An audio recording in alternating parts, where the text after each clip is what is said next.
যত খাইতে পারেন 50 টাকা, 7 থেকে 8 আইটেম ভর্তা ভাজি পাইবে, আনলিমিটেড যত খাইতে পারেন, কিন্তু নষ্ট করা যাবে না। নষ্ট করলে আপনার জন্য জরিমানা আছে 50 টাকা।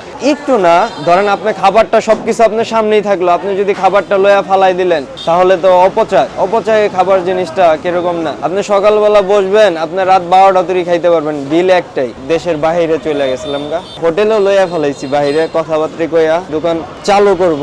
তো এর ভিতরে আমার বাবা বলছে জানি তোমার যদি ব্যবসা করার ইচ্ছা থাকে তাহলে তুমি ওই দেশে ব্যবসা করো না, বাংলাদেশে চলে আসো, ব্যবসায় যাই করো। ওই থেকে ওই জায়গাতে চলে আসে। আমার বাবা প্রত্যেক শুক্রবারে ছাড় দেয় 20%, 10%, 50%, মানে এরকম ছাড় দেয়। এই যে যদি খাবার খাওয়ার আগে বা পরে যদি বলেন আমার কাছে টাকা নাই, সেই ব্যক্তি ধরেন ফ্রি খেয়ে যেতে পারবে, সে ধনী হোক গরিব হোক যেই হোক, তারা দ্বিতীয়বার কেউ জিজ্ঞেস করবে না। আমি ধরেন বাইরে যখন ছিলাম একটানা 3 দিন না খেয়ে থাকছি, শুধু পানি ছাড়া কিচ্ছু খাবার পাইনি, কারণ আমার কাছে টাকা ছিল না। তখন থেকে তো আমি বুঝতে পারছি জানি আসলে খাবার জিনিসটা কি।